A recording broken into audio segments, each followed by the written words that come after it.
लोकसभा चुनाव में जनता की आवाज और जनता के मुद्दों को लेकर दूरदर्शन की एक खास प्रस्तुति जनवाणी अब पहुंच गई है पश्चिमी उत्तर प्रदेश की एक तरह से राजनीतिक राजधानी, आर्थिक राजधानी मेरठ। मेरठ क्रांतिकारी भूमि है, मेरठ भूमि है तमाम राजनीतिक समीकरणों के सफल होने की। मेरठ भूमि है उन नेताओं को याद करने की भी जिन्होंने भारतीय राजनीति में नए परचम लहराए, साथ ही साथ नई परिभाषा भी दी राजनीति को। आज 2024 के चुनाव में जब पहले चरण का चुनाव हो चुका है, उस चुनाव के मतदान प्रतिशत ने लोगों में एक चिंता पैदा की है। एक चिंता पैदा की है कि जब मुद्दों की राजनीति हो रही है, जब राजनीतिक समीकरणों की राजनीति हो रही है, तो ऐसे समय में जनता इतनी खामोश क्यों है? क्या जनता में किसी तरह की उदासीनता है? क्योंकि जिस तरह का मत प्रतिशत आया है, अगर उसकी तुलना 2019 से की जाए तो एवरेज अगर हम माने तो 10% की कमी देखी गई है। इसके क्या कारण है, ये भी टटोलने की कोशिश करेंगे। साथ ही साथ लोकसभा चुनाव के दूसरे चरण की पश्चिमी उत्तर प्रदेश की जिन 8 सीटों पे 26 तारीख को मतदान हो रहा है, किस तरह के राजनीतिक समीकरण, क्या है मुद्दे, क्या कहना है विशेषज्ञों का, साथ ही साथ राजनीतिक पार्टियां पहले चरण के मतदान के बाद अब किस तरह से अपनी रणनीतियों को बदल रही हैं, इस पर भी करेंगे विस्तार से चर्चा। साथ ही बड़ी तादाद में हमारे साथ जनता मौजूद है, जनता में बुद्धिजीवी हैं, तमाम क्षेत्रों के विशेषज्ञ मौजूद हैं, महिलाएं मौजूद हैं, युवा मौजूद है, वो युवा शक्ति मौजूद है, वो फर्स्ट टाइम वोटर्स मौजूद हैं यहाँ, जो बताएंगे कि चुनाव में किस तरह से वो जब विकसित भारत की बात भारतीय जनता पार्टी करती है तो उस विकसित भारत में अपनी भूमिका को कहाँ देखते हैं, क्या उस भूमिका को साकार करने के लिए वो आने वाले चरणों में अपने घरों से निकलेंगे और मतदान करेंगे। इसी पर होगी विस्तार से चर्चा। उससे पहले आइए आपका परिचय कराती हूँ मैं अपने बृहद पैनल से, जिसमें हमारे साथ मौजूद हैं धर्मेंद्र भारद्वाज जी, भारतीय जनता पार्टी के विधान परिषद सदस्य। बहुत बहुत स्वागत है धर्मेंद्र जी आपका। कर्नल अमरदीप त्यागी जी हैं, बहुजन समाजवादी पार्टी से हैं। कर्नल जी आपका बहुत स्वागत है। शाहिद मंजूर साहब हैं, विधायक और विधायक उत्तर प्रदेश सरकार में पूर्व मंत्री, बहुत स्वागत है आपका। राजेंद्र शर्मा जी हैं, पूर्व विधायक, महासचिव राष्ट्रीय लोकदल। राजेंद्र जी आपका भी बहुत स्वागत है। और हमारे साथ समाज की नब्ज को टटोलते, विकास के आंकड़ों को बताते, साथ ही साथ जब राजनीतिक पार्टियां अपने मुद्दों की बात करेंगी तो उन मुद्दों की गहराइयों पर भी बात करने के लिए संतोष शुक्ला जी मौजूद हैं, दैनिक जागरण से वरिष्ठ पत्रकार। संतोष जी आपका भी बहुत बहुत स्वागत है। सबसे पहले धर्मेंद्र जी आप ही के पास आना चाहेंगे। पहले चरण का मतदान हो चुका है, पहले चरण के मतदान में मत प्रतिशत में जो कमी देखी गई है वो किस तरह के संकेत दे रही है, क्या बताती है, आप लोग किस तरह से उसे टटोल रहे हैं? सबसे पहले तो जो पहले चरण का चुनाव हुआ है तो उस चरण के चुनाव में हम सारी सीट जीतने जा रहे हैं। और रही बात मतदान प्रतिशत कम होने की या ज़्यादा होने की, तो कुछ परिस्थितियां होती है, कुछ काम होता है, कुछ किसान परिवार होते हैं, तो हो सकता है थोड़ा बहुत कम बढ़ती रहा है। लेकिन जो विकास की राजनीति इस देश में हुई है 2014 से और 2024 तक, और जो आज हम विकसित भारत की बात कर रहे हैं, तो विकसित भारत पर ही जो माननीय मोदी जी की गारंटी है ना, उस गारंटी पे ही चुनाव लड़ा जा रहा है पूरे देश के अंदर। और उस चुनाव के मुद्दे को लेकर ही जनता के बीच में हम गए हैं और उसी विकास की धारा को और गंगा की प्रवाह को बढ़ाते हुए हमारे भारतीय जनता पार्टी की सारी सीटें पहले चरण की हम जीतने जा रहे हैं, उसमें हमें कोई डाउट नहीं है। दूसरे चरण के चुनाव में मेरठ सबसे महत्वपूर्ण सीट मानी जा रही है।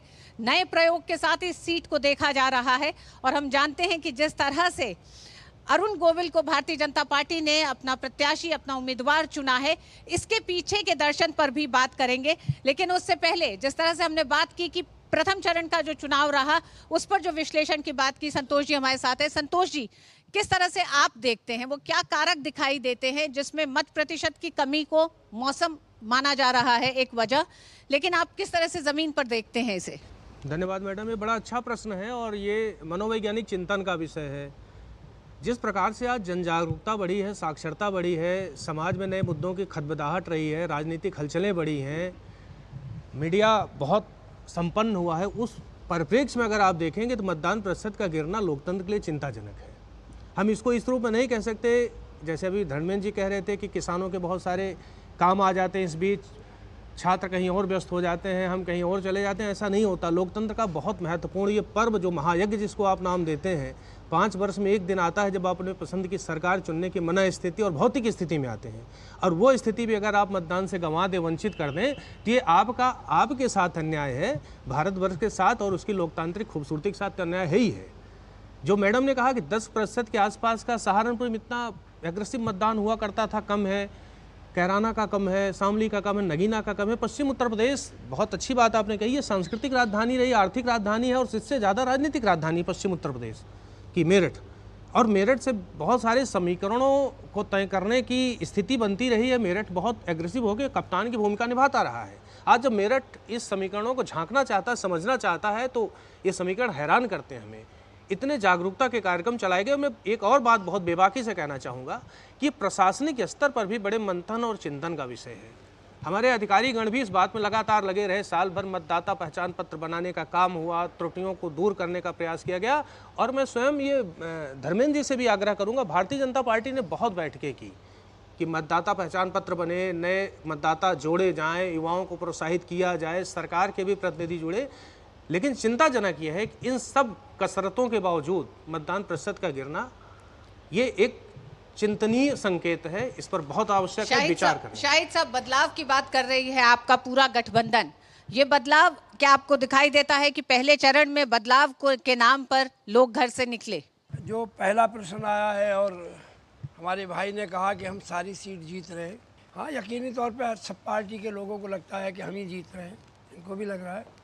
लेकिन मेरा मानना ये है कि जो यहाँ पर बरादरियों के आधार पर, जातियों के आधार पर जो यहाँ पंचायतें हो रही हैं, मुजफ्फरनगर हो, सहारनपुर हो, कैराना हो या मेरठ हो, जो भारतीय जनता पार्टी की समर्थित बरादरी और वोट समझी जाती थी, उन सब में अब रोज़ाना अखबार में पढ़ने के आंदोलन हो रहे हैं कि हम या तो वोट नहीं करेंगे और वोट करेंगे तो वोट करेंगे तो विरोध में करेंगे। तो लगता यह है कि जो लोग वोट नहीं करना चाहते थे, भारतीय जनता पार्टी के कभी वोटर हुआ करते थे, वो इस इलेक्शन में भारतीय जनता पार्टी को वोट नहीं किया है। वही 10% जो वोट थे, उनका प्रतिशत वोट ना पड़ना जो है, भारतीय जनता पार्टी का वोट परसेंटेज कम होना है। अपोजिशन का जो जहाँ तक सवाल है, अपोजिशन के वही पुराने मुद्दे हैं, वही किसान का मुद्दा है, वही छात्रों का है, वही नौजवान का है, वही मुद्दा रोजगार का है। हमारी बहन शाहिद जी, उन मुद्दों पे तो आएंगे, उस चर्चा को तो आगे बढ़ाएंगे, लेकिन पहले चरण के मतदान के बाद ही धर्मेंद्र जी दूसरे चरण में अब प्रवेश करने जा रहे हैं। हम लोग प्रचार जोरों पर है। किस तरह से मेरठ को एक नए प्रयोग के तौर पर जब अरुण गोविल को आपने चुनाव में उतारा है, तो उसके पीछे का दर्शन क्या है? सबसे पहले तो आप देखिए 1987 में रामायण का किरदार निभाने वाले, और जब 1987 का बैक हिस्ट्री में आप जाते हैं तो आपने देखा होगा जब हमारे अरुण गोविल जी जीवंत किरदार राम का निभाते थे, तो हमारी माता बहनें ब्लैक एंड वाइट टीवी चलता था उसको तिलक करती थी। हमारी जो राम की आस्था है, जो राम हमारे कन कन और रोम रोम में बसे हुए हैं, आज उस आस्था को 500 वर्षों के संताप के बाद, 500 वर्षों के संघर्ष के बाद अयोध्या में रामलला के प्राण प्रतिष्ठित हुए हैं। अयोध्या में जो सांस्कृतिक अनुष्ठान हुआ है उसे पूरी दुनिया ने 7 समुंदर पार तक बड़ी आस्था से और बड़े ध्यान से देखा है।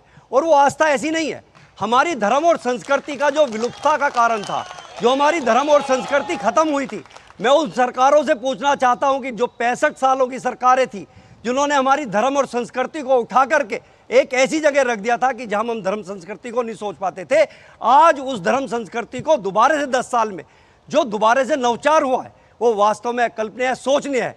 उसी किरदार को निभाने वाले अगर अरुण गोविल जी हमारे मेरठ के रहने वाले हैं और मेरठ के निवासी हैं, मेरठ में जन्मे हैं, अगर वो आते हैं, और बहुत सारे लोग होते हैं अपना व्यापार करने, अपना काम करने, अपने शहर को छोड़ के बाहर भी जाते हैं, अपने शहर में लौट कर आए और वो धर्म और संस्कृति के एक संदेश को आगे बढ़ाने का काम कर रहे हैं, तो इसमें हमें नहीं लगता कि कोई ऐसी बात है। और हमारा एक मैसेज एक अच्छा जा रहा है कि जो हमारे हिंदुत्व की भावना है, जो हिंदुत्व का हमारा एजेंडा है, उस हिंदुत्व के एजेंडे पे हमारा काम हो रहा है। और अरुण गोविल जी 100% बहुत अधिक मतों से जीतेंगे। क्या 2019 का मतदान प्रतिशत देख लेना, 2014 का देख लेना, आप देखना कि किस तरीके से रिकॉर्ड तोड़ मतों से वो अरुण गोविल जी जीतने जा रहे हैं। शाहिद जी, मौजूदा चुनाव में विकास का मुद्दा, सांस्कृतिक विकास, राजनीतिक विकास, साथ ही साथ जो आधारभूत संरचना यानी कि इंफ्रास्ट्रक्चर का जो एक बड़ा विकास दिखाई दे रहा है पूरे देश में, इसी के साथ विकसित भारत का जो लक्ष्य 2047 का है,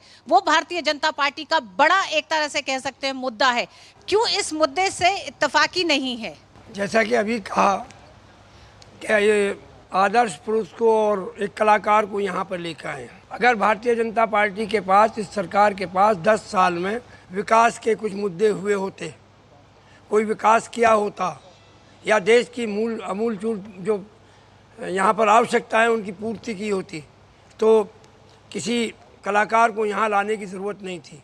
और जहाँ तक सवाल है कलाकार के लाने का, मैं अच्छी तरह जानता हूँ, यहाँ पर भारतीय जनता पार्टी के सारे नेताओं से को हम लोग जानते हैं, देख रहे हैं। क्या समाजवादी पार्टी ने कभी कलाकारों को टिकट नहीं दिया? शाहिद साहब, शाहिद साहब कलाकारों को नहीं लाने पे मैं इस सीट की बात कर रहा हूँ, मैं इस सीट की बात कर रहा हूँ। कलाकार राजनीति में आते रहे हैं, ये कोई नई बात नहीं है। मैं इस सीट की क्या बात, महज अरुण गोविल क्योंकि वो एक राम का किरदार निभाते रहे हैं इसलिए आपत्ति ये है? मैं इस सीट की बात कर रहा हूँ।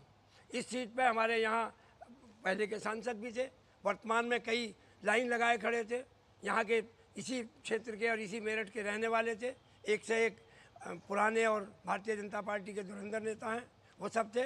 आखिर अगर कोई विकास का मुद्दा हुआ होता, ये तो किसी भी राजनीतिक पार्टी का अपना व्यक्तिगत चुनाव हो सकता है ना, उसने किसको अपना उम्मीदवार बनाया। जी धर्मेंद्र जी, मैं विकास के मुद्दे पे आदरणीय शाहिद जी को बताना चाहता हूँ, और ये रिकॉर्ड करना आप, 2014 से पहले इस हिंदुस्तान में 7 एम्स थे, आज 22 एम्स है। 2014 में 384 मेडिकल कॉलेज थे, आज 700 मेडिकल कॉलेज है। हमारे इसी 2014 में हमारे यहाँ लगभग 400 विश्वविद्यालय थे, आज 1100 विश्वविद्यालय है। हमारे इसी देश में 2014 से पहले 74 एयरपोर्ट थे, आज 150 एयरपोर्ट हैं। इसी 2014 में इसी भारतवर्ष में हमारे उत्तर प्रदेश में 2 या 4 एयरपोर्ट थे, आज 21 एयरपोर्ट है, जिसमें से 5 इंटरनेशनल एयरपोर्ट है। मैडम, मैं एक बात कहना चाहूँ, विकास की बात कर रहे हैं ना हम, मैं विकास की गाथा बताता हूँ। हमारे देश के अंदर 2014 से पहले 5 मेट्रो थी पूरे देश के अंदर, आज 20 मेट्रो वाला देश है। हमारे देश के अंदर एक भी वंदे भारत नहीं थी, आज 41 वंदे भारत है। आज मैं एक और बात बताना चाहता हूँ कि सड़कों की जाल की बात करो, 96,000 किलोमीटर था 2014 से पहले, आज 1.5 लाख किलोमीटर का सड़कों का जाल बिछा है। अगर 3,20,000 किलोमीटर नई ग्रामीण सड़कें थी तो उसमें 3 लाख और ऐड करा गया है। तो मैं ये पूछना चाहता हूं कि इस विकास की गंगा को कहां तक लेके जाओगे? हमारे इस उत्तर प्रदेश की बात करो, आज 13 एक्सप्रेसवे है, 6 एक्सप्रेसवे चालू हैं और 7 निर्मित एक्सप्रेसवे हैं। आप इस उत्तर प्रदेश की बात करो, अगर मेरठ का मेडिकल कॉलेज है, अगर मेरठ में विश्वविद्यालय है तो सहारनपुर में विश्वविद्यालय बना, मेरठ में ध्यानचंद खेल विश्वविद्यालय बना, हमारे इसी मेरठ में RRTGS की ट्रेन रैपिड रेल, पूरे हिंदुस्तान की पहली रैपिड रेल इसी मेरठ के अंदर आई।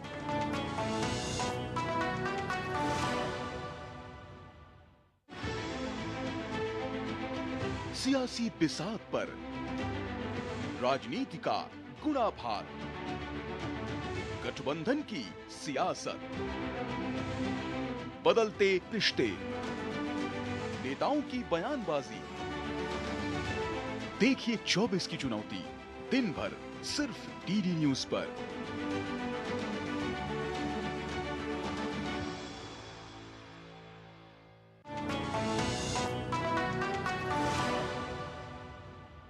अमरदीप जी, राजनीतिक पार्टियां विकास पे आके इस एजेंडे पे चुनाव में एक तरह से चुनाव प्रचार को अपना मुख्य मुद्दा बनाने से क्यों डर रही हैं? देखिए, ऐसा है, अभी धर्मेंद्र जी ने जो बताया है वो पूरे देश के आंकड़े साथ साथ बोलने शुरू कर दिए। आज तक जब भी कभी बात होती है, चाहे वो मोदी जी हो, चाहे कोई भी भारतीय जनता पार्टी का नेता हो, वो सिर्फ और सिर्फ पूरे देश के और इंटरनेशनल आंकड़े गिनाने शुरू कर देते, जिनका क्षेत्र से बात नहीं होती। गन्ना किसानों की बात करें तो सबसे पहले और सबसे ज्यादा जो रेट बढ़ाए थे वो बहन कुमारी मायावती की सरकार ने बढ़ाए थे यहाँ के लिए। उसके अलावा यदि आपने 25-30 रुपए बढ़ाए हैं ना, वो भी बहुत शोर शराबे के बाद, उसके बाद जो गन्ने में जो खर्चा आता है और जो खाद और सब कुछ लगता है, उसके रेट आप देख लीजिए, वो नगण्य हैं। किसानों को, यहाँ की भोली भाली जनता को सिर्फ राम का मुद्दा, राम का फोटो दिखा के एनकैश करना चाहते हैं, उससे ज्यादा कुछ नहीं। बातें इंटरनेशनल और पूरे देश के आंकड़ों की, लोकल बातें कोई नहीं करता, चाहे मोदी जी आ जाए, चाहे धर्मेंद्र जी हो, चाहे कोई और दूसरे हो। अच्छा संतोष जी, जातीय समीकरणों और जातियों के जो तमाम विरोध प्रदर्शन टिकट बंटवारे से पहले और तमाम जगह जो हो रहे हैं, ये क्या है? वो इसका दोष मढ़ रहे हैं मीडिया पे कि मीडिया इसे हाईलाइट करता है। नहीं, ये बड़ा चिंताजनक है। राजेंद्र जी बहुत अनुभवी हैं और बहुत लंबी पारी इन्होंने खेली है। शाहिद मंजूर साहब का बड़ा सम्मान है इस शहर में, बहुत सुलझे हुए व्यक्ति हैं। जेल गया था 66 में। धर्मेंद्र जी भी बड़े। पिताजी राजेंद्र जी मेरी बात सुन लें आप, आपका पूरा सम्मान है। एक बहुत चिंताजनक बात है कि जब हम सामाजिक समन्वय की बात करते हैं, जातियों में संभाव की बात करते हैं, उनमें एकात्मता की बात करते हैं, ऐसे में सभी दलों के लिए बहुत चिंताजनक और चुनौतीपूर्ण परिस्थिति खड़े होने जा रही है। अगर अलग अलग जात व्यवस्था या अलग अलग जातियों के अपने नेता पैदा होने लगेंगे और उनको आपका प्रश्रय और बढ़ावा मिलने लगेगा, ये समाज में विघटन की वजह बनेगा, समाज स्वस्थ नहीं बन पाएगा। ऐसे में ये बहुत स्पष्ट तौर पर जिम्मेदारी जो आप मीडिया पे दे रहे हैं, वो जिम्मेदारी समस्त वरिष्ठ नेताओं को लेना होगा। बिल्कुल। मैं समाजवादी पार्टी से सवाल जानना चाहूँगा शाहिद साहब से। आपने कांग्रेस के साथ में गठबंधन किया है, मैं जानना चाहूँगा कम से कम 15-1 साल आप लोगों ने भी प्रदेश पर राज किया है। उसके अलावा जवाहरलाल नेहरू 16 वर्ष 266 दिन प्रधानमंत्री थे, इंदिरा गांधी 15 वर्ष 91 दिन प्रधानमंत्री थी, राजीव गांधी 5 वर्ष 32 दिन और मनमोहन सिंह 10 वर्ष 4 दिन। क्या आप लोगों को लगता है कि हमें हापुड़ से मेरठ से हापुड़ जाने में 2.5 घंटे का समय क्यों लगता था? 10 वर्ष में ऐसा क्या हो गया कि अब हम 15 मिनट में मेरठ से चलते हैं और हापुड़ पहुंच जाते हैं? मैं जवाब चाहूंगा आपसे इस बात का। मेरठ से दिल्ली, मेरठ से नोएडा, मेरठ से गाजियाबाद, मेरठ से शामली, मेरठ से करनाल, मेरठ से मुरादाबाद, मेरठ से रुड़की, मेरठ से हरिद्वार, मेरठ से देहरादून, मेरठ से मसूरी मिनिमम 5-5, 6-6 घंटे लगते थे। और हमारी माता बहनें जब गंगा स्नान करने जाती थी ना हरिद्वार, तो 4 बजे रोटी बनाती थी और 12 बजे स्नान होते थे। वो खड्डे इतने थे। आज क्या है, जो हिमांशु जी ने बोला ना, वो बिल्कुल सही बोला। धर्मेंद्र जी जवाब देने देते हैं। मेरी बहन बेटियां 45 मिनट में 50 साल पहले जब देश आजाद होता हमारे सबके घरों में शाहिद जी को जवाब देने दीजिए। जी शाहिद जी बताइए। अभी इन्होंने कहा कि इतने एम्स बन गए, इतने मेडिकल कॉलेज बन गए, इतनी यूनिवर्सिटी बन गई, बिल्कुल स्वीकार है। इतने रास्ते बन गए, इतने रोड बन गए, हर जगह की कनेक्टिविटी बढ़ गई, मुझे बिल्कुल स्वीकार है, इसमें कोई आपत्ति और कोई झूठ बात नहीं है। लेकिन मेडिकल कॉलेज कितने बढ़ गए? गवर्नमेंट का कौन सा मेडिकल कॉलेज बढ़ा? गवर्नमेंट की कौन सी यूनिवर्सिटी बनी? पहले बात करने दीजिए। उनको अपना सवाल रख लेने दीजिए। बात शाहिद जी अब अपना सवाल रख लीजिए, फिर उनसे जवाब लूंगी मैं। जी कौन सी यूनिवर्सिटी सरकारी बनी यहाँ पर? जिसके इन्होंने खेल कॉलेज की बात करी है यूनिवर्सिटी की, अभी तो उसकी नींव भी नहीं रखी गई, जो समाजवादी पार्टी की सरकार की घोषणा थी। इतने बड़ी बात करते हैं, इतनी बड़ी बात करते हैं कि 15 लाख से शुरू करते हैं, 2 करोड़ नौकरी पाते हैं और आखिर में आके उन टोल रोड की बात करते हैं जिन पर अगर घर से निकले तो पेट्रोल कम फूकता है और उन पर टोल रोड टैक्स ज़्यादा देना पड़ता है। शाहिद जी सफर कम हुआ या नहीं हुआ? रोड, मेरी बात सुने, कोई रोड सरकार कोई नहीं, ये बात नहीं। आप प्राइवेट यूनिवर्सिटी को गवर्नमेंट की यूनिवर्सिटी माने, मैं इसको नहीं मान सकता। जिस यूनिवर्सिटी में मैं खड़ा हूँ ये समाजवादी पार्टी की सरकार, जिस यूनिवर्सिटी में मैं खड़ा हूँ ये समाजवादी पार्टी ने इसको दर्जा दिया है। और मैडम क्या आप इस बात से इनकार करेंगे कि लोगों को सुविधा हुई? पिछले 10 साल में लोगों की आवाजाही, वो तमाम हाईवे उन्होंने गिना दिए, मगर अपने पैसे से, गवर्नमेंट की तरफ से नहीं मिल रही। हमने जो रोड बनाया था उस पर भी उन्होंने टैक्स लगा दिया। ये एक्सप्रेस वे जो बने हैं वो किसी के निजी नहीं है शाहिद जी, वो निजी नहीं है, वो सरकारी है, वो उन कंपनियों के हैं। वो मैडम मैं बताता हूँ, यदि सरकारी अगर सरकारी है तो टोल टैक्स किस बात का? मैं ये कहना चाहता हूँ बीजेपी वालों से कि जो यहाँ 2 करोड़ रोजगार देने के लिए जनता के जो बच्चे हैं उनको कहा था, उसका क्या रहा? मैं ये कहता हूँ 350 रुपए का सिलेंडर था, 1000 का कर दिया, उसका क्या रहा? मैं ये पूछता हूँ कि बच्चों को शिक्षा रोजगार क्यों नहीं दिया? मैं ये पूछता हूँ महंगाई रसोई की क्यों कम नहीं की गई? मैं आदरणीय शाहिद जी को बताना चाहता हूँ, अभी शाहिद जी ने बोला कि कौन सा गवर्नमेंट यूनिवर्सिटी बनी, लेकिन मैं शाहिद जी से पूछना चाहता हूँ कि क्या महासा कुमरी विश्वविद्यालय बना अभी 2 साल पहले, 1.5 साल पहले, वो क्या निजी विश्वविद्यालय बना है, गवर्नमेंट का बना? बताइए आप। अभी मुरादाबाद में की नींव रखी गई, वो गवर्नमेंट बना, निजी बना? एक मिनट सुनिए, अभी पूरे उत्तर प्रदेश की बात हुई है, पूरे उत्तर प्रदेश की बात हुई है, अभी सुनते रहिए आप, अभी सुनते रहिए। मुरादाबाद बना, आपका रामदेव विश्वविद्यालय बना, वो गवर्नमेंट का बना या निजी विश्वविद्यालय बना? आपका हर मंडल में भारतीय जनता पार्टी के यशस्वी परम पूजनीय योगी जी ने हर मंडल में एक गवर्नमेंट विश्वविद्यालय देने की स्थापना की और उसकी नींव रखी जा चुकी है। कुछ संचालित होने वाले।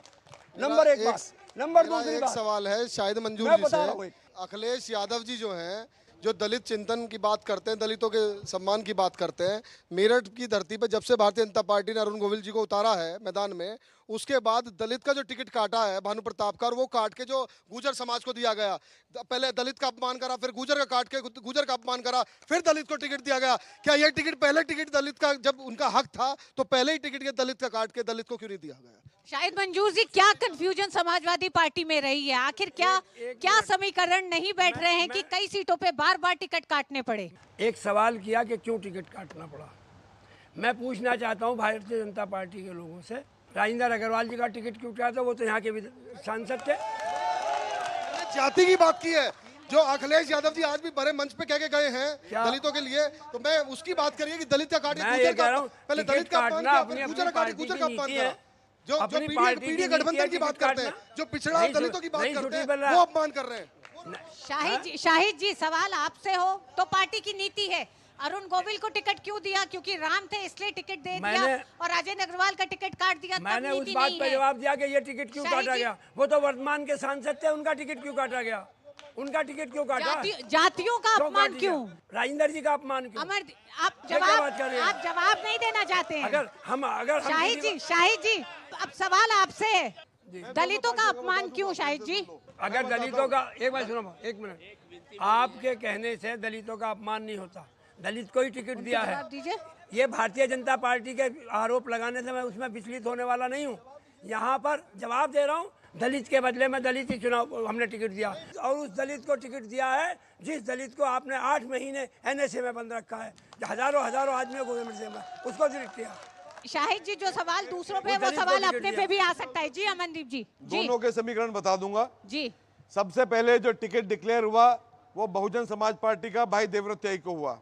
उसके बाद हुआ समाजवादी पार्टी से भानु प्रताप जी को, लेकिन इन्हें लगा कि ये कमजोर कैंडिडेट है, देवव्रत साहब के सामने ये टिक नहीं पाएगा, तो उन्होंने अतुल प्रधान को कर दिया। लेकिन उन्हें फिर लगा कि इससे तो मोमडन वोट कट जाएंगी, ये तो आएंगे नहीं। तब इमीडिएटली योगेश वर्मा जी को उतारा गया। उधर भारतीय जनता पार्टी के पास भी मेरठ से कोई कैंडिडेट ही नहीं था जो लड़ने को तैयार हो देवव्रत के सामने, तो उन्हें फिर मुंबई से राम का प्रतिरूप एक कलाकार को लाना पड़ा। लेकिन भारतीय जनता पार्टी का कोई भी local leader Bahujan Samaj party के कैंडिडेट के सामने लड़ना ही नहीं चाहता था। पता है उसको कि हार निश्चित है, तो इसलिए सेटिंग हुई, दोनों की सेटिंग हुई, योगेश वर्मा को उतारा गया क्योंकि वो दलित वोट भी काटेगा और मुसलमान वोट भी काटेगा। ये है समीकरण। मैं अयोध्या फैजाबाद से आया हूँ। 4 पंक्तियाँ मैं मेरठ वालों को देता हूँ। अयोध्या से आया हूँ और हम लोग राम वाले हैं और हम लोग ईमान और हर धर्म को मानने वाले हैं मोहब्बत से। हमारे मुल्क में, मैं शायर भी हूँ मशमूम फैज़ाबादी, कि हमारे मुल्क में फसलें बहार रहने दो, मोहब्बतों को यूं ही बरकरार रहने दो। ये देश राम का, नानक का, सूफियों का है, यहाँ पे प्यार है, आपस में प्यार रहने दो।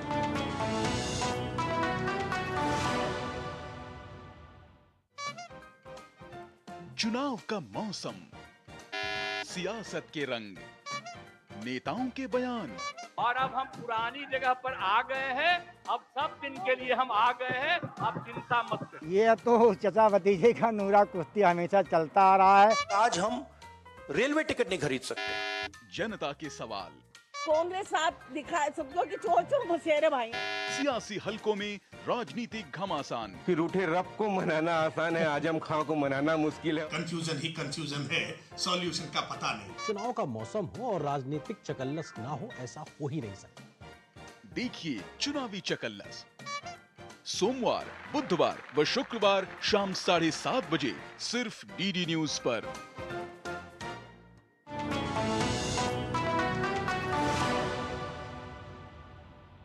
संतोष जी, ये देश राम का है, अगर जनता ये मानती है इस बात को, तो इसमें राजनीतिक पार्टियों को क्यों तकलीफ है? क्योंकि अमनदीप जी ने भी कहा किसी भी रामलीला में राम है, तमाम रामलीलाओं में राम है।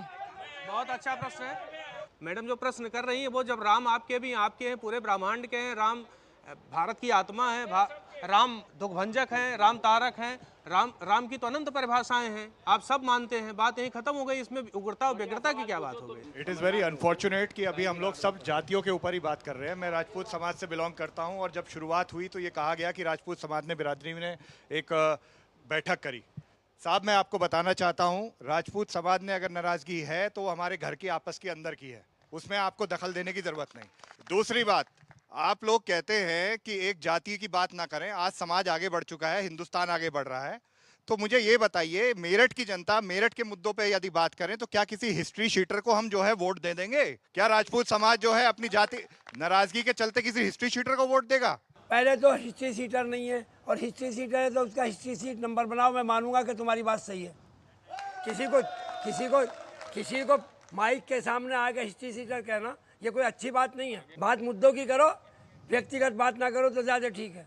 व्यक्तिगत बात करोगे तो बहुत सारे तड़ी पार नजर आ जाएंगे। इन सब बातों को मत करो, ये मत करो। अमनदीप जी, एक मेरा बड़ा मुद्दा है, बड़ा सवाल है, और जनता की तरफ से सवाल पूछ रहा हूं मैं, भारतीय जनता पार्टी से भी और उनके सहयोगी दल जो हैं उनसे भी। देखिए, जब भारतीय जनता पार्टी ने सेना में अग्निवीर योजना इम्प्लीमेंट की, जिसमें 4 वर्ष के बाद पहले कहा 25% को रखेंगे, 75% बाहर कर दिए जाएंगे, अभी 50% पे है, और उनको जो लमसम अमाउंट मिलेगा उसको छोड़ दीजिए। जब एक जनप्रतिनिधि, चाहे वो विधायक हो या सांसद हो, जितनी बार वो सांसद या विधायक बनता है उसको हर बार पेंशन मिलती है, तो अग्निवीर को पेंशन क्यों नहीं मिलनी चाहिए यदि आपने अग्निवीर की इस तरह की स्कीम रखी है? मेरा एक सवाल है। और राष्ट्रीय लोकदल ने बहुत आंदोलन किए थे जब अग्निवीर हुआ था। मैं ये पूछना चाहता हूं, क्या ये अभी भारतीय जनता पार्टी के साथ मिलकर क्या ये एश्योरेंस देते हैं कि ये अग्निवीर योजना वापस होके जैसे पहले था उसी सिस्टम में आ जाएगी, या पेंशन वेंशन दिलवाएंगे? दूसरा, जो गन्ने का 400 पार की बात करी, यदि ये 400 पार करवा देंगे तो इनका समझौता बना रहेगा या गठबंधन टूट जाएगा ये 400 पार और एमएसपी नहीं किया तो? मेरे ये सवाल है, उसका जवाब दोनों में से कोई भी दे सकता है। ये जो मुद्दा बता रहे हैं, जो 10 साल में हमारी पार्टी ने काम किया उसी को ये मुद्दा बनाना चाहते हैं। आर्टिकल 370 हटा तो ये गलत हट गया, अगर आपने 35 से हटाया तो गलत हट गया, अगर 3 तलाक हटा तो गलत हट गया, आपने अग्निवीर योजना चलाई तो गलत चल गई, अगर किसान सम्मान निधि दी तो गलत होगी, उज्ज्वला योजना दी तो वो गलत होगी। इनके पास कोई मुद्दा नहीं है। उसमें से अगर कोई कानून वैसा बनाना चाहते हैं कि भाई कोई गलत चीज निकल जाए, गलत चीज इनके पास है नहीं। जितनी भी चीजें हुई हैं आज तक, जिस 10 साल के अंदर, वो सारी की सारी एक धारा के साथ नहीं है। एक भी चीज ऐसी नहीं हुई जिसके अंदर हमारा कोई गलत काम हुआ। अब ये कोई भी चीज लेते हैं उसी को गलत बताते हैं। अगर 3 तलाक हटाया तो भी गलत, 370 हटाया तो भी गलत, 35 से हटाया। चलिए, जनता का कहना है कि आप मेरठ पे वापस आए, हम मेरठ पे नागरिकता लागू हुई तो भी गलत। पूछना चाहता हूँ, किसी नेता का बेटा, उसने अपना बेटा के आर्मी में भेजा, सब जो बात करते हैं देश की बात करते हैं, और जो किसान नेता मनते हैं, क्या किसने कभी हल लगाई? मेरा आखिरी सवाल है, जो कह रहे हैं बेरोजगारी है देश में, क्या जनसंख्या पे कंट्रोल की किसने बात की आज तक? इतनी जनसंख्या बढ़ चुकी है कि अभी कंट्रोल की किसने बात की? शाहिद साहब, मूल बात यह है कि क्यों नहीं उन मुद्दों पे चर्चा हो जो मुद्दे हैं जनता के। राजेंद्र जी जो कहना चाहते हैं, पहले उनको सुनिए। पहले मेरी बात सुन लें। अभी उन्होंने बात करी कि मेरे खानदान में सब मिलिट्री में रहे, उसका जवाब दे रहे थे हमारे साथी कि मैं तो खुद रहा हूँ, मेरा भाई भी है, मेरे अंकल हैं, ये कैसे कह दिया? 10 हैं आदमी फौज में आज भी। ठीक है, आपने जवाब दे दिया उनका। राजेंद्र जी कुछ कह रहे थे। जी राजेंद्र जी। हमारे भाई त्यागी जी ने एक सवाल किया था, आपका समझौता। मैं एक प्रश्न आया प्रत्याशी का, प्रत्याशी तो पार्टियां तय करती हैं, ये हम लोगों के विषय है ही नहीं। दूसरा, जो प्रत्याशी मेरठ में आया, हिंदुस्तान में संविधान ये हमको सबको इजाज़त देता है कि भारत का आदमी कहीं भी चुनाव लड़ सकता है। हमारा समझौता एक पवित्र गठबंधन है और बागपत में हम प्रत्याशी हैं। हम सारे लोग पुरजोर प्रयास करेंगे हमारे प्रत्याशी जीतें। भाजपा और लोकदल के गठबंधन के प्रत्याशियों का संपूर्ण समर्थन हम लोग करते हैं।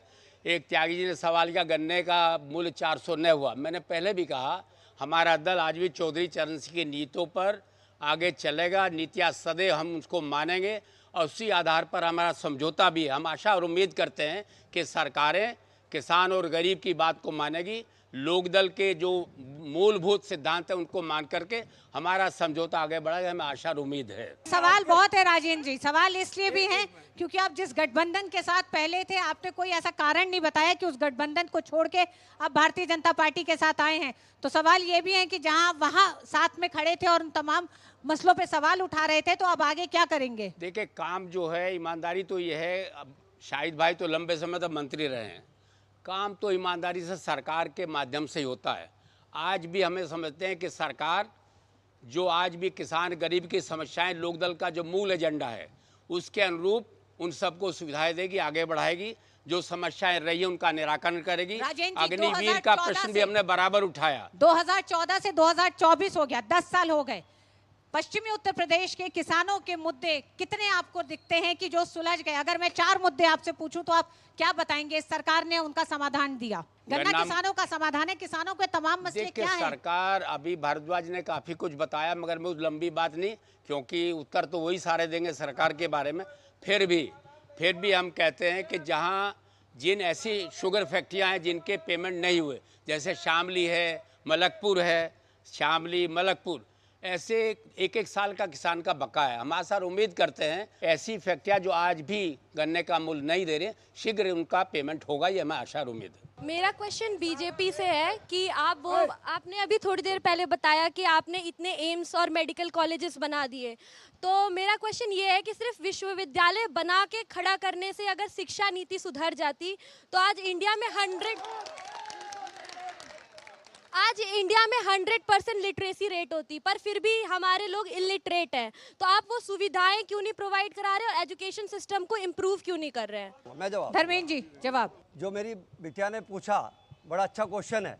मैं ये पूछना चाहता हूँ कि 65 साल जो सरकारें रही, और गुड़िया को भी बताना चाहता हूँ, अभी बता रहा हूँ, अभी सुन लो, पहले बता रहा हूँ, जवाब देने दीजिए। 1968 के अंदर नेशनल एजुकेशन पॉलिसी बनी थी हमारे हिंदुस्तान की, और उसके बाद उसमें 1992 के अंदर संशोधन हुआ मामूली सा, और 2020 में एनईपी आई। आप बताइए ना कि एनईपी किसने चेंज की? उस एनईपी का मतलब क्या है? और उस एनईपी से ही नेशनल एजुकेशन पॉलिसीज है। अभी 8 साल के बाद ही, यानी कि 14 और 6 साल में जो धरातल पर नेशनल एजुकेशन पॉलिसी को लाया गया, उसी से बदलाव होंगे। मैं बसपा, सपा और कांग्रेस समर्थित जितने भी कैंडिडेट खड़े हैं, मैं उनसे पूछना चाहता हूं कि कोरोना वैक्सीन किसने लगवाई, हर गरीब को घर किसने दिया, हर घर राशन किसने दिया? आप भाजपा की बात करते हैं तो क्या आपकी सरकारों ने दिया ये सब? कोरोना वैक्सीन ना जाति देखी ना धर्म देखा, सबके लगवाई, हर किसी को लगवाई। आपने क्या किया? आप बताएं, आप अपनी उपलब्धियां बताएं। जो सरकार होगी कोरोना टाइम में, वही तो कोरोना वैक्सीन देगी। मेरा सवाल भारतीय जनता पार्टी से है। प्रधानमंत्री मोदी जी बड़े गर्व से कहते हैं कि मैं 80 करोड़ लोगों को राशन दे रहा हूं। वो ये भी तो कह सकते हैं कि मैं ऐसा भारत बनाना चाहता हूं कि आपको राशन देने की जरूरत ही ना पड़े। ऐसा क्यों नहीं कहते? मैडम जो ये बता रहे हैं ना कि राशन देने की जरूरत ना पड़े, वास्तव में राशन देने की जरूरत नहीं पड़ती। जब सरकार को हमारे हाथ में दिया गया ना, उस टाइम पे 122 करोड़ की जनता थी, और जिस गरीबी से देश जूझ रहा था ना, जैसे कैंसर हो जाता ना इंसान को, इस तरीके से देश दिया गया था। उस कैंसर की बीमारी को खत्म किया जा रहा है। और जिस तरीके से कोरोना काल में ना, जब यहाँ पर भुखमरी मर रही थी और देश के अंदर, पूरे विश्व के अंदर लोगों से पैसे लेकर के वैक्सीन लगी, जो भी किसी बच्चे ने पूछा, वो वैक्सीन का मैनेजमेंट पूरे विश्व में डंका बजा है। अगर एक भी बंदे से वैक्सीन का पैसा लिया हो और हर एक बंदा लाभार्थी है, कितनों की जान बचाई, आप उस चीज को नहीं सराहेंगे? क्या मोदी जी आपके प्रधानमंत्री नहीं है? इस देश के प्रधानमंत्री है नहीं है? तो फिर आप कैसी बात कर रहे हैं? अमरदीप जी, सुरक्षा का बस दिया उन्होंने। अमरदीप जी अपनी बात रखिए। क्या ऐसा है, मैं सभी को बताना चाहूँ, अरे यार, जनता को उन्होंने जीने को बचाया है, आज वो मरने की कगार पे थे। सुनो अरे सुन लो तो। देखिए, रही कोरोना वैक्सीन की बात, उस टाइम पे जो सरकार थी वो भारतीय जनता पार्टी की थी। उस जगह कोई दूसरी सरकार होती, वो भी वैक्सीन प्रोवाइड करती। ये गवर्नमेंट का, हर गवर्नमेंट की ये जिम्मेदारी होती है। दूसरी बात, अमरदीप जी, बहुत से ऐसे देश रहे जो अपने यहाँ वैक्सीन खुद नहीं बना के दे पाए, जिनकी भारत ने ठीक है, हमारे वैज्ञानिकों ने बना दी, अच्छी बात है ये। तो हम लेट्स अप्रिशिएट अपने साइंटिस्ट और डॉक्टर्स। ऐसा नहीं है कि सब देश कर मैं रहे ये थे, कह रहा हूँ भारत कि उन लेट्स चंद देशों में से अप्रिशिएट था। Our scientist and doctors. बिल्कुल जो बिल्कुल। रिसर्चर्स को आप अप्रिशिएट कीजिए। तो उस सामर्थ्य का सम्मान करना चाहिए हमें। वो सब हो जाता है, सब होता है। अरे आप ही मैनेज नहीं हो रहा, कहाँ मैनेजमेंट? आप अपने को तो मैनेज करो पहले, ये शांति नहीं हो रही।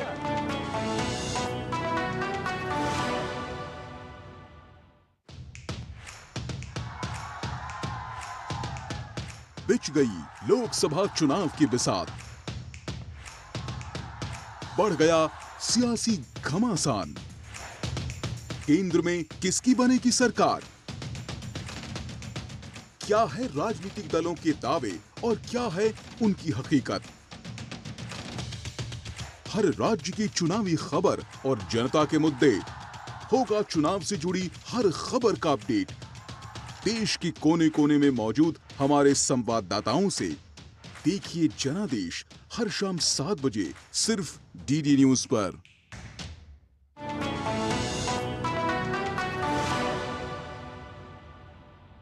मेरा एक प्रश्न है कि पिछले साल 2023 के रिपोर्ट के अनुसार 3.1% से अनएम्प्लॉयमेंट रेट डिक्लाइन हुआ है इंडिया में, and this is very disappointing thing.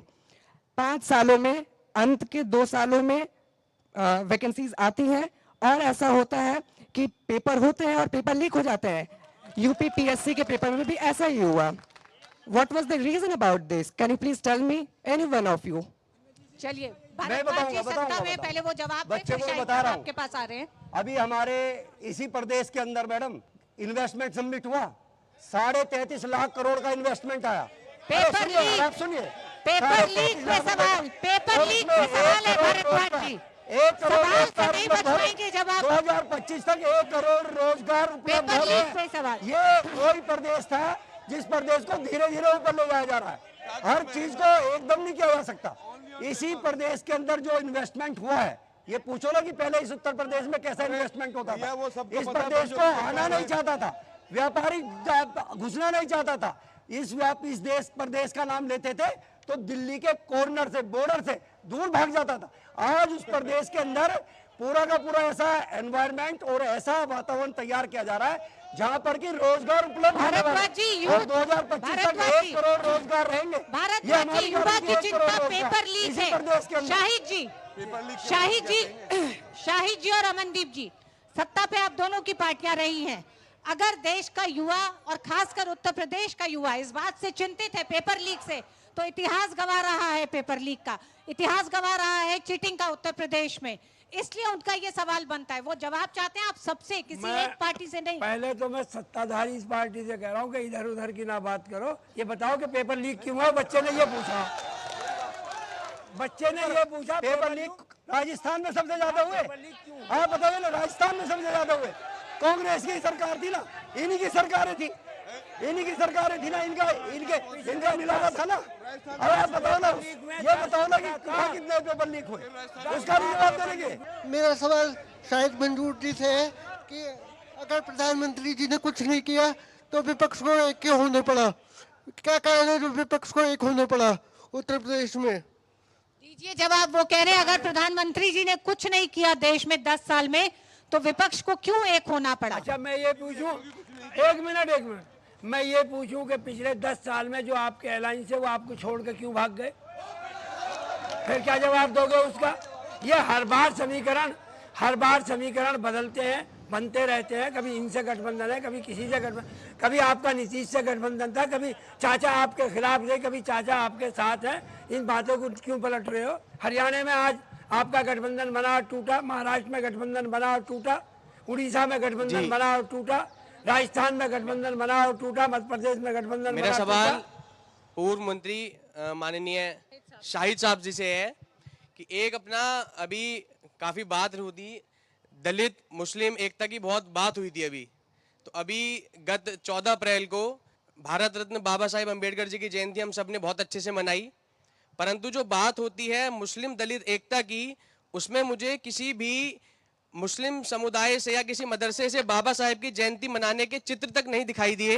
तो ये कैसी एकता है कि एक तरफ हम बात करते हैं मुस्लिम दलित एकता की और दूसरी तरफ हम उन्हें उनकी जयंती तक भी याद नहीं करते हैं। एक सवाल और, एक अभी जो अपने मुख्तार अंसारी जी जिनका किसी भी कारण से निधन हुआ, उनके यहाँ सपा सुप्रीमो माननीय पूर्व मुख्यमंत्री अखिलेश यादव जी को जाना पड़ा।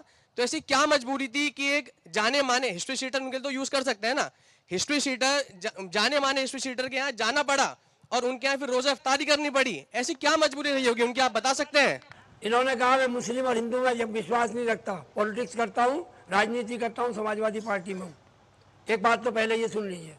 दूसरी ये सुन लीजिए कि बाबा साहब के लिए आपने बात करी, मेरा अकेला घर है और मैं उस बाप का बेटा हूँ जिसने बाबा साहब का तेल चित्र लगवाने के लिए और मूर्ति लगवाने के लिए दिल्ली से आगरा तक की पैदल यात्रा करी और बीपी मौर्य और उन दोनों ने पार्लियामेंट के बाहर बाबा साहब की मूर्ति स्थापित कराई। और दूसरी सुनिए, जब यहाँ पर बाबा साहब के चित्र को घरों में लगाना अपराध होता था, मेरे घर में आज भी तब से लेकर आज तक सन 67 से लेकर आज तक बाबा साहब का चित्र मौजूद है। शायद तो हमारे घर में भी है, उनके घर में भी है, वो घरों की बात ही नहीं कर रहे थे, आप व्यक्तिगत चले गए। समाजवादी पार्टी का विधायक हूं, मुझे अपने घर का पता, आप व्यक्तिगत चले गए। मैं ये कहना चाह रहा हूँ, जो बहन कुमारी मायावती जिन्होंने दलित चिंतन, दलितों के लिए इतना सब कुछ किया है, पूरे देश भर में वो मानी जाती हैं, उन्हें केवल और केवल उनका भतीजा मिला था आकाश आनंद, और पूरी पार्टी में पूरे भारत में कोई और उत्तराधिकारी नहीं मिला था बनाने।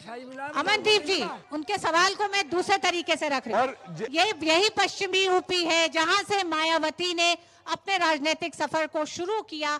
आज 2024 तक पहुंचते पहुंचते सीटों की कमी, जनाधार की कमी, तमाम सिकुड़ती गई राजनीति, इसके पीछे के कारण क्या देखते हैं? 17 में 14 में कोई सांसद नहीं, 17 में जो सिकुड़ी मैं बताता हूँ, इसका एक ही कारण है, फूट डालो और राज करो, राम मंदिर, मस्जिद, हिंदू मुसलमान, इसके अलावा कोई और बात नहीं हो। यही कारण है सिमटने का विपक्ष का। राम से, अमरदीप साहब जी, राम से क्या इतनी तकलीफ? नहीं, कोई तकलीफ नहीं है, हम तो राम को मानते हैं, हम तो खुद राम को मानते हैं, लेकिन ये राजनीति में उसका प्रयोग नहीं होना चाहिए, ये मेरा रिक्वेस्ट है। धर्म जो है वो अपने घर तक सीमित रहना चाहिए, ना कि राजनीति में। सर, मैं अपोजिशन के लीडर्स से पूछना चाहता हूँ, जैसे कि आप प्रोग्रेसिव नेशन की बात कर रहे हैं, तो अगर आपकी पार्टी सत्ता में आ जाते हैं तो आप हमारी प्रोग्रेस के लिए क्या करेंगे? जैसे कि हम यूथ हैं इस टाइम पे, तो आप, अगर मैं कोई अपना स्टार्टअप स्टार्ट करूं तो आप हमें किस तरह से सपोर्ट करेंगे? दीजिए जवाब। शायद बहुत अच्छा सवाल है आपका। पहले तो मैं बधाई देता हूं कि आपको हमसे ये उम्मीद है कि हम सत्ता में आएंगे। दूसरी ये कि अब वो दिन याद करो, वो पीरियड मेरा याद करो, या हमारी सरकार का वो पीरियड याद करो, जो बच्चे टैलेंटेड थे उनको घर बैठे हुए अच्छा खासा लैपटॉप दिया था उनकी प्रोग्रेस के लिए, उनको कन्याधन भी दिया था, उनको पढ़ाने फीस भी दी थी, बेरोजगारी का भत्ता भी दिया था। ये सब काम करने की कोशिश करी थी और काम कर रहे थे। ऐसा नहीं है कि हमारे पास विजन नहीं है, विजन है हमारे पास आपकी प्रोग्रेस के लिए। और सुनो, एक मिनट, जो ये फ्री के नंबर बट रहे हैं ना, जिनका बोझ आज के बच्चों से, सुनो मेरी बात, जो बोल तो रहे हैं, बोल लिए वो आपका विजन जानना चाहते हैं। आपका विजन यूथ के लिए क्या है? 2024 में आप हैं, जिस समय बच्चे स्टार्टअप में, स्टैंड अप इंडिया में इसमें शामिल हो रहे हैं, वो अपने भविष्य के लिए जानना चाहते हैं। हमने पहले भी युवाओं के लिए बहुत सारी योजना चलाई थी, भविष्य में फिर, और एक और कई योजना कृषि क्षेत्र में चलाई थी, कई। उन्होंने शुद्ध युवाओं के लिए पूछा है शायद जी। सर, अभी आपने लैपटॉप वितरण की बात करी थी, मेरे को तो वो वाले समय के बारे में पता है जब सपा का राज था और मथुरा में सरकारी नौकरियां अंगूठा टेक लोगों को भी मिली थी। शाहिद जी, 5 साल की सत्ता में जब आप जनता के बीच होंगे तो जनता आपके अनुभवों से ही सवाल पूछेगी। एक सवाल आया कि मथुरा में किसी ने नकली प्रमाण पत्र से नौकरी ले ली। अरे बहुत सारों ने ले ली। अब भारतीय जनता पार्टी को कितने दिन सत्ता में हो गए? 10 साल में वो चोर अभी पकड़े नहीं गए जिन्होंने फर्जी सर्टिफिकेट से नौकरी ली थी। मैंने आपको कहा कि 10 साल में जो चोरी थी, भ्रष्टाचार थी, अभी उनको पकड़ में नहीं आया आपके। उम्मीद है कि जो देश के भगोड़े हैं, यहाँ से देश का धन लेके भाग गए, या इलेक्ट्रॉन आप ले आए 10 साल में वापस। मैं कह रहा हूँ आप ले आए 10 साल में वापस। आप किसी एक को वापस लाए हो तो बताओ। आपका मैनिफेस्टो था कि हम सारे जितने भगोड़े उनको वापस लाएंगे। आपका मैनिफेस्टो था हम काला धन वापस लाएंगे। शाहिद साहब, यूथ का सवाल था, यूथ के लिए क्या विजन आपके पास है? मैंने कहा दूसरा सवाल लेते हैं जी। हेलो, मेरा कांग्रेस से सवाल है। 60 साल पहले कांग्रेस को याद नहीं आया कि भारत जोड़ो यात्रा करनी है। अभी याद आया क्या? अगर कांग्रेस को जोड़ना ही था भारत में तो कश्मीर को जोड़ते भारत से, पाकिस्तान को भारत से जोड़ते, बांग्लादेश को भारत से जोड़ते, म्यांमार को भारत से जोड़ते। और एक विपक्ष के पास कोई मुद्दा नहीं है, सिर्फ एक मुद्दा है रोजगार का, और कोई सा दूसरा मुद्दा नहीं है। और रही बात रोजगार की, जिस देश में आदमी बाल मजदूरी होती हो वहां रोजगार की कमी नहीं है। जवाब दीजिए, आप ही से पूछ रहे हैं। पहला मुद्दा था इनका कश्मीर पे। कश्मीर आज भी वही है जहां था। और सुनो, कांग्रेस पर आपने सवाल किया, अभी तो पाकिस्तान का पीओके ऑक्युपाइड भी हमारे होने वाला है। और कश्मीर वो होगा हमारा, उस पर झंडा फहरेगा, तिरंगा झंडा फहरेगा। उसे कहेंगे कि तिरंगा झंडा कैसे फहरता है। हमारी सीमा सुरक्षित है, हमारी सीमाएं सुरक्षित है, हमारी सीमा में कोई घुस नहीं सकता। सवाल पूछ ले। मैं प्रोग्रेसिव भारत की बात करती हूँ, मैं बढ़ते मेरठ की बात करती हूँ। सपा के जो नेता है वो हमें ये बताए कि महिलाओं के लिए वो क्या करेंगे, क्योंकि पहले तो महिलाएं सुरक्षित नहीं थी। शाहिद जी, आपसे सवाल। सुरक्षित है आज के हिसाब से। महिला सुरक्षा पे हम आपसे सवाल कर रहे हैं। पहले कश्मीर का सवाल आया और इंगित करके कहा गया, मैं महिला सुरक्षा के लिए हमने ही 100 दिया था, इन्हीं की सुरक्षा के लिए दिया था।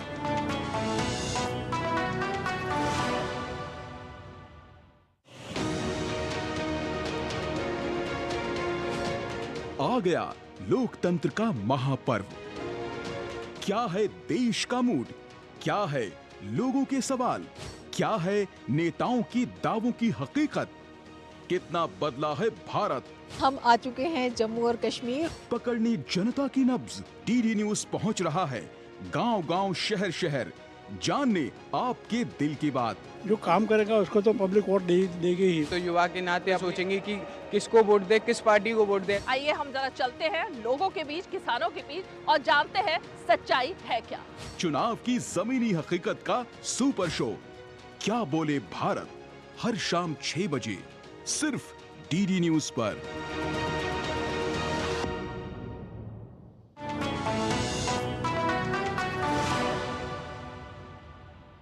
आप लोग दूसरे चरण के चुनाव में जा रहे हैं, जनता के बीच क्या संदेश, क्या मैसेज लेके जा रहे हैं?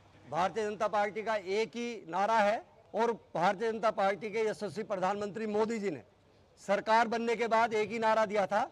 उन्होंने पूरे देश को, सभी धर्मों को, सभी वर्गों को एक साथ लेने की कसम खाई थी, और वो नारा दिया था सबका साथ, सबका विकास, सबका विश्वास, सबका प्रयास, सबका सम्मान।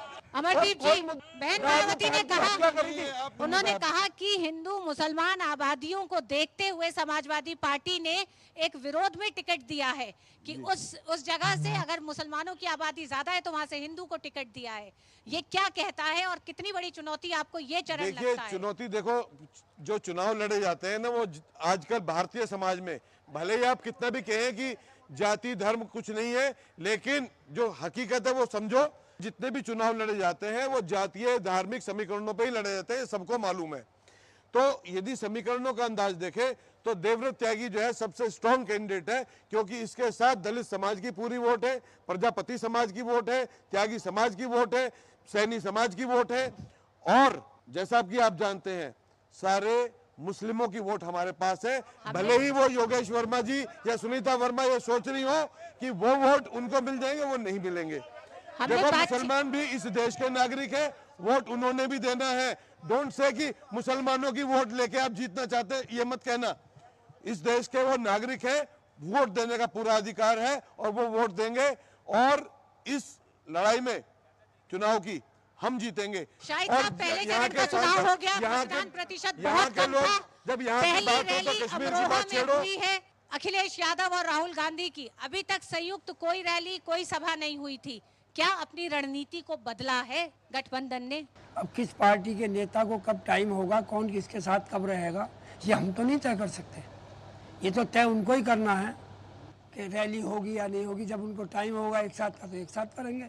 राजेंद्र जी, किस तरह से इस चरण में आप देख रहे हैं अपने नए गठबंधन के साथ? क्या नए बदलाव को आप देख रहे हैं 2019 से? शिक्षा, स्वास्थ्य, बेरोजगारी, राष्ट्र विकास के मुद्दे पर जो काम कर रही सरकार, हम उसके साथ और आशा है हम तेजी से आगे बढ़े। संतोष जी, आपने सब कुछ देखा, एक तरह से वक्ताओं को भी देखा आपने, और उनके क्या मुद्दे रहे और जनता के मुद्दों में एक बड़ी खाई दिखाई दे रही है। किस तरह से आप देखते हैं 2024 के चुनाव, खासकर अगर दूसरे चरण के चुनाव के मुद्दों पर ही हम इस पूरी चर्चा को खत्म करें? बहुत अच्छा प्रश्न है आपका। मैं एक बात और कहूं अपने सभी श्रोताओं से कि ये जो बहुमूल्य समय मिला था, सहज संवाद का नाम ही लोकतंत्र है, स्वाभाविक संवाद की शैली का आमंत्रण ही लोकतंत्र है। मैडम, आपने पूछा दूसरे चरण का चुनाव। दूसरे चरण के चुनाव में मैं पहले चरण से एक लाइन शुरू करूंगा। अब तक जो पश्चिम उत्तर प्रदेश के चुनाव की प्रकृति थी वो ज्यादातर, मैं उसको जस्टिफाई नहीं करता, लेकिन अगर एक निष्पक्ष विश्लेषण के तौर पर देखूं तो वो कहीं न कहीं धार्मिक ध्रुवीकरण के इर्द गिर्द चली जाती थी। पहली बार ऐसा हुआ कि जाति ध्रुवीकरण का एक परिदृश्य नजर आ रहा है। आप शायद ज्यादातर लोग इत्तेफाक रखेंगे, मुद्दे बिल्कुल गौण हैं, किसानों के मुद्दे उठाने वाले कोई नहीं है। एक बात और मैं साफ साफ कह दूं, जितने आज विपक्ष के लोग हैं, मैं निष्पक्ष पटल पर खड़ा हूं। जनता की लड़ाई सड़क पर लड़ने की स्वाभाविक शैली अपनानी होगी। बंद कमरों से चुनावी लड़ाइयां नहीं लड़ी जा सकती, इसमें स्वस्थ लोकतंत्र की गुंजाइश कम होती जाती है। एक सीधी बात। दूसरे चरण के चुनाव पर आप कह रही थी, ज्यादातर सीटें भारतीय जनता पार्टी के पास हैं। चुनौती भाजपा के सामने शायद सबसे बड़ी है। रालोद का साथ है तो उसको कहीं न कहीं से इसका लाभ भी मिलेगा।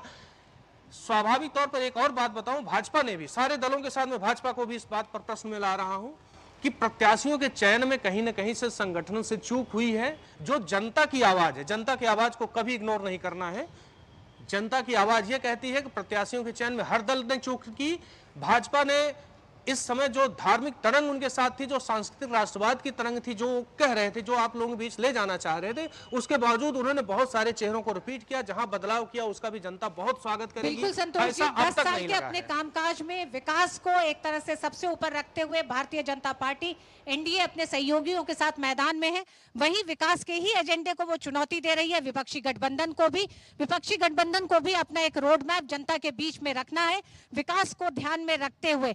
हमने जिस तरह से देखा कि पहले चरण का मतदान जितना धीमा रहा, उसे लेकर इस मंच से भी हम एक बार फिर अपील करेंगे लोगों से कि ज्यादा से ज्यादा लोग बाहर निकलें, अपने मताधिकार का इस्तेमाल करने।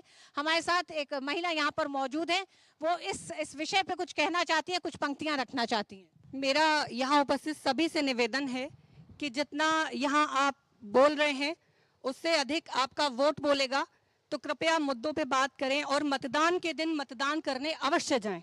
मैं एक छोटी सी पंक्तियां कुछ आपके समक्ष रखती हूँ कि जागो जागो देशवासियों सुन लो मेरी पुकार, जागो जागो देशवासियों सुन लो मेरी पुकार, प्रजातंत्र के महासमर को हो जाओ तैयार।